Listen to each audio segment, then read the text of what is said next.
علمی اور بہت معنی خیز اور موقع کے حساب سے بہت مناسب. ہماری بے نظیر صاحبہ تو بے نظیر نہیں ہیں، نام سے بے نظیر ہیں، لیکن میرا خیال سب نے نظیر پیش کی اور اس کے پیچھے جو پوری ٹیم جس نے اور بہت کم وقت میں ان لوگوں نے تیار کیا، قابل مبارکباد ہے. پروگرام میں کافی بہت ہو چکی ہے، زیادہ عام طور پہ کافی کی وجہ سے کیونکہ وقت کی اس میں پروگرام کی وجہ سے شروع ہو سکا تو اس میں تھوڑا سا ری ایڈجسٹمنٹ کرنا پڑتا ہے پروگرام میں کہ اگر کچھ چیزیں ہو سکتا ہے جو کچھ آپ کے سامنے اور آتی ہیں، لیکن بہت بارآمد محفل ہے، بہت اچھی. ہمارے معین کے بھائی صاحب اور خواتین حضرات نے اس کے پیچھے کام کیا ہے، قابل مبارکباد ہے. اب میں سب سے پہلے بہت ادب کے ساتھ میں جناب صدر جو اس محفل کے صدر ہیں ان کے تعارف کی ضرورت نہیں ہے، لیکن صرف ایک تعارف کافی ہے کہ وہ farmer acting chief minister Uttar Pradesh doctor امان رضوی صاحب سے میں بہت مانا گزارش کرتا ہوں کہ ڈائٹ پر تشریف لائیں اور سوال بنوائیں. میرے وہ استاد اس میں کیا استادوں کے میرے پرنسپل رہ چکے ہیں، مجھے یاد نہیں ہوگا لیکن میرے پرنسپل بھی رہ چکے ہیں، میں تو ان کو سر مخاطب کرتا ہوں. اسی کے ساتھ میں بڑے ادب سے اپنے سانسد جی کو پی ایل پورنیا جی کو بھی گزارش کرتا ہوں ڈائٹ پر سمجھائیں ہیں اور اس کی رونق بڑھائیں. اور فرید محفوظ کھنڈوائی صاحب سے بہت ادب جو فارمر منسٹر یوپی گورنمنٹ اور سیکریٹری رہتی میموری آف ٹرسٹ اور انٹر کالج کے مینیجر ہیں، ان سے گزارش کرتا ہوں تشریف لائیں. اسی سیکوینس میں پردیپ کپور صاحب سے جو بہت سینئر جرنلسٹ ہیں اور میرے دوست بھی ہیں، ان سے گزارش کرتا ہوں کہ ڈائٹ پر تشریف لائیں. اومکار سنگھ جی سے گزارش ہے جو راشٹریہ اپادھیکش ہیں حکومت کسان پنچایت کے اور کنوینر ہیں سوشلسٹ فاؤنڈیشن کے، ان سے گزارش ہے وہ تشریف لائیں.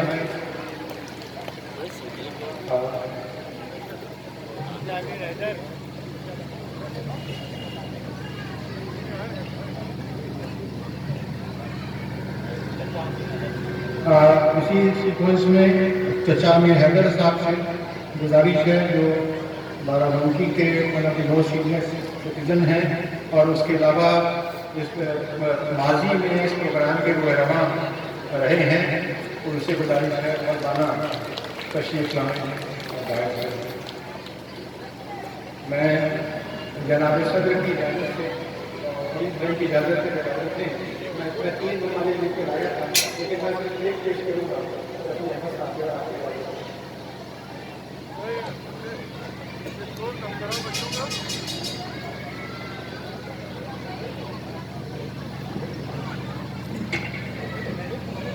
روز ازل سے ہمارے لیے میں بجائے اس کے رفیع احمد صاحب کے بارے میں اپنی خراج تحسین آپ کو کس طرح سے پیش کروں اور کوئی متفرق باتیں کروں تو میں سیدھا مقالہ ہوں. مقالے کا مطلب ہے کہ آپ اس سے چھوٹا سا ان کے متعلق آپ جان سکیں.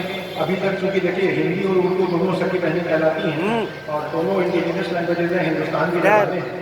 ابھی تک چونکہ زیادہ تر باتیں ہندی میں ہو رہی تھی، اس میں تھوڑے سے کچھ الفاظ اردو کے آئیں گے، ہو سکتا ہے کوئی دشواری آپ کو ہو، لیکن آپ عالی جناب فیض بھائی صاحب جو آئی اے ایس سے گزارش ہے رائے سے تشریف لائیں.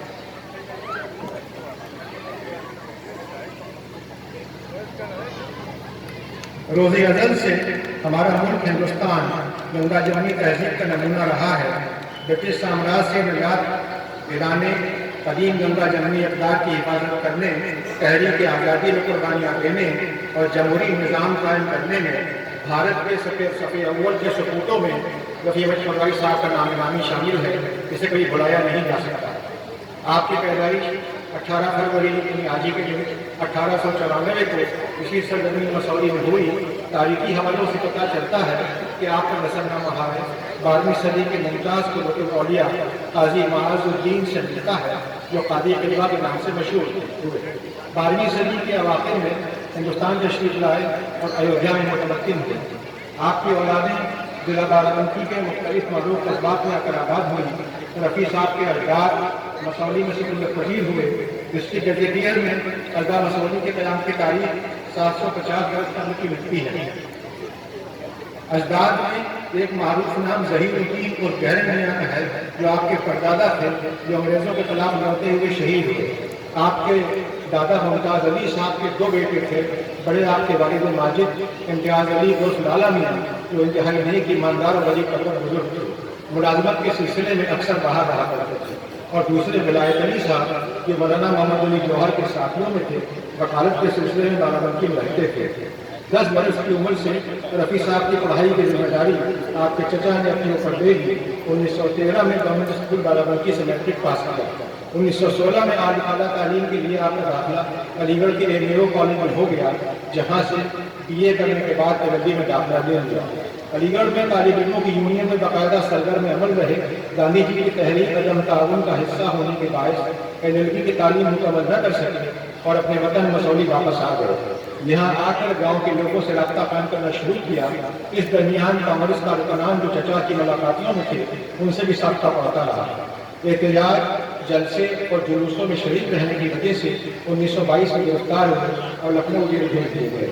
جیل میں موتی لال جی اور نہرو جی کے قربت حاصل ہوئی۔ والد صاحب سرکاری ملازمت میں تھے، انہیں اور دوسرے گھر والوں کو آپ کی سیاسی سرگرمیوں کی وجہ سے دشواریوں کا سامنا تھا، اس لیے گھر سے علیحدہ رہنے کا فیصلہ کیا۔ موتی لال جی کو پتہ چلا کہ ان کی ایما پر اتر پردیش کانگریس کے الہ آباد دفتر کے سیکرٹری بنا دیا گیا۔ آپ کی صلاحیتوں سے متاثر ہو کر صوبائی کانگریس کے صدر منتخب کیا، جس عہدے پر مسلسل 9 برس رہے۔ وزیر بنا موتی لال جی نے انہیں اپنا سیکرٹری مقرر کیا۔ چاہے وہ نان پاپولیشن موومنٹ رہا ہو یا سول ڈسوبیڈینس، تقریباً ہر نیشنلسٹ موومنٹ میں رفیع صاحب صفحہ اول میں کھڑے نظر آتے ہیں۔ اس کے علاوہ خواہ صوبائی وزیر رہے ہوں یا مرکزی متعلقہ شعبوں میں ہمیشہ ہر ممکن اصلاحات کرنے کی کوشاں رہے۔ 1946 میں ہندو اکثریت والے صوبے اتر پردیش کے پہلے مسلم وزیر داخلہ بنائے گئے۔ وزارت سنبھالنے کے بعد پہلا اہم کام سیاسی قیدیوں کی آزادی اور جیلوں میں کیے جانے والے ضروری ریفارم کا قیام عمل ہے۔ ضلع بلیا اور دوسرے اضلاع سے بھارت چھوڑو تحریک میں شامل لوگوں کو زمینیں ضبط کر لی گئی تھیں، مکان گرا دیے گئے تھے اور جرمانے لگائے گئے تھے۔ ان سبھی مظلومین کو خاطر خواہ معاوضہ ادا کیا گیا۔ 1947 کو بنی پہلی مرکزی نہرو کابینہ میں ڈاکٹر مواصلاتی شعبے کے وزیر بنے۔ پورے ملک میں ڈاک کے پہنچنے میں خاصی تاخیر ہوا کرتی تھی، لہٰذا ہوائی خدمات کے راتوں کے استعمال پر غور کیا۔ پرائیویٹ ہوائی کمپنیوں نے متحدہ طور پر اس فیصلے کی مخالفت کی۔ آپ نے نیپال کی ہمالیہ ریل لائن سے خدمات حاصل کرنے کا فیصلہ کیا۔ تمام مخالفتوں کے باوجود وہ اپنے اس فیصلے پر قائم رہے۔ یہ پروگرام نہ صرف ملک بلکہ مستقبل میں غیر ممالک میں بھی بہت مقبول ہوا۔ نظام کو فروغ دینے کے لیے زیادہ تعداد میں ٹرین پائلٹوں کی ضرورت درپیش تھی۔ فلائنگ کلبوں سے مدد دی گئی۔ ان سب کا نتیجہ یہ ہوا کہ نہ صرف ملک بلکہ بیرون ممالک کے لیے بھی فلائٹیں شروع ہو گئیں۔ 1939 کے مقابلے میں 1949 میں ملک گیر پیمانے پر ہوائی اڑانوں کا رقبہ 2300 گنا بڑھ چکا تھا۔ رفیع صاحب ایئر لائنس کو اپنی سرکاری تحویل لینا چاہتے تھے، مگر زندگی نے ساتھ نہ دیا۔ انتقال کے کچھ ہی سال بعد ہوائی کمپنیوں کو نیشنلائز کیا گیا۔ اکتوبر 1947 اجلاس یہاں پیش آیا۔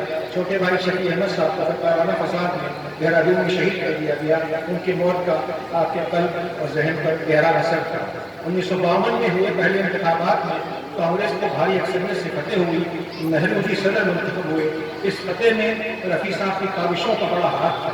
انتخاب جیتنے کے بعد کانگریس کے سامنے سب سے بڑا مسئلہ اناج یعنی فوڈ اور سول سپلائز کا تھا۔ ملک کو اس بحران سے نکالنے کے لیے حکومت کے سامنے رفیع صاحب سے بہتر دوسرا نام نہ تھا، لہٰذا ان کو فوڈ منسٹر بنایا گیا۔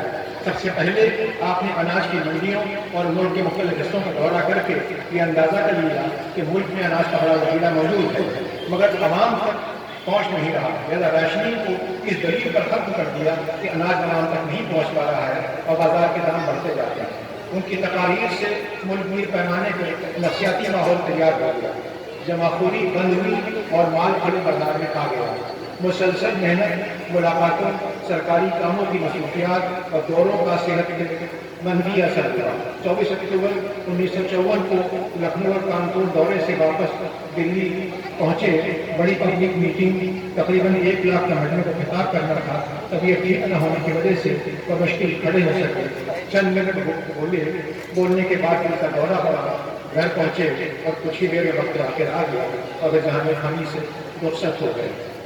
سن 47 یہ اہم پیراگراف سنیں، سن 47 کے پرآشوب دور میں، کیونکہ ہم لوگوں کے نزدیک آج کا دور پرآشوب دور ہے، لیکن جو ہمارے بزرگوں نے قربانیاں دی ہیں وہ جو پرآشوب دور تھا۔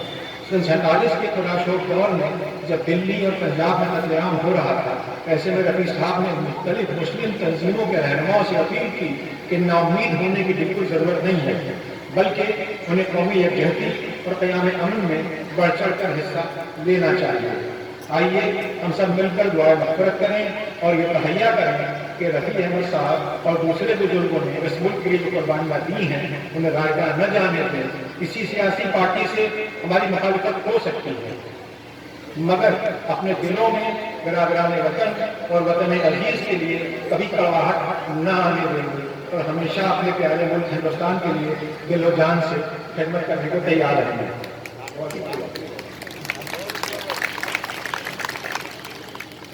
اب میں وقت ضائع کیے بغیر گزارش کروں گا اپنے پردیپ کپور صاحب سے کہ وہ تشریف لائیں اور چند کلمات کریں۔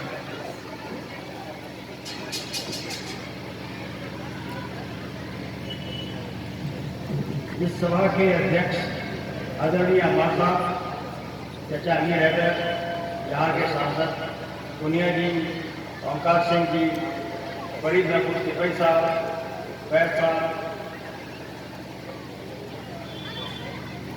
میں اپنے کو بہت خوش نصیب مانتا ہوں کہ جس شخص کے بارے میں بچپن سے میں سنتا چلا آ رہا تھا، رفیع احمد کدوئی صاحب، آج ان کے 127ویں جنم دن پر مجھے اس پروگرام میں آنے کا موقع ملا اور اس کے لیے میں آیوجکوں کو بہت بہت شکریہ کرتا ہوں کہ مجھے پروگرام میں آنا ہوا اور ان کی مزار پر پھول چڑھانے کا موقع ملا۔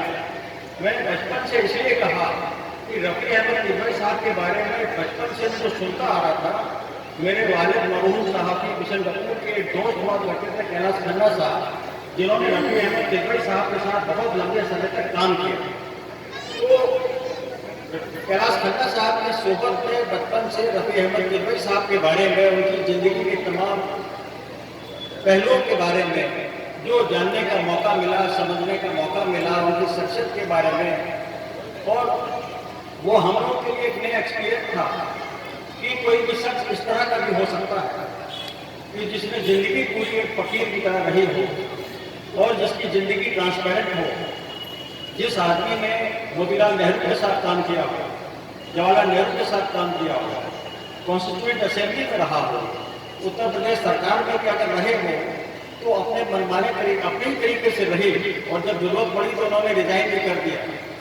دلی گئے تو کیندر سرکار میں سنچار منتری کی حیثیت سے جو انہوں نے کام کیے کہ کس طریقے سے انہوں نے نائٹ ایئر ویل وغیرہ شروع کیا، اور فوڈ ڈپارٹمنٹ کا ان کا جو کام تھا کہ کس طریقے سے انہوں نے جو پبلک ڈسٹریبیوشن سسٹم تھا اس کو انہوں نے ٹھیک کیا اور تمام کھادیانوں کو راشن سے ہٹایا۔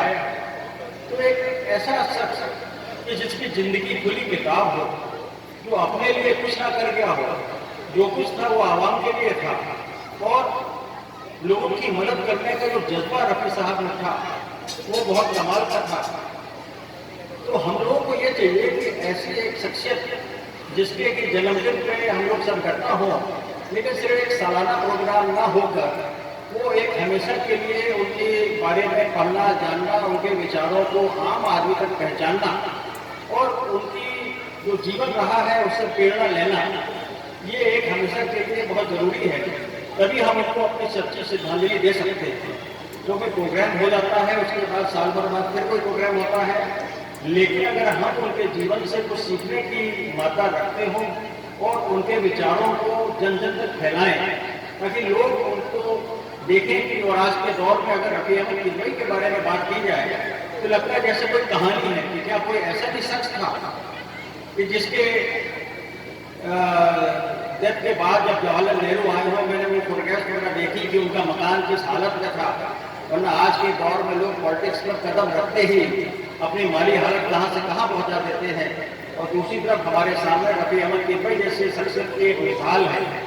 تو ضروری اس بات کی ہے کہ ان کے وچاروں کو، ان کے جیون کو اور ان کے جس طرح کا آچرن رہا ہے اور ان کا جو سیکولرزم کے لیے ان کا جو ایک جذبہ تھا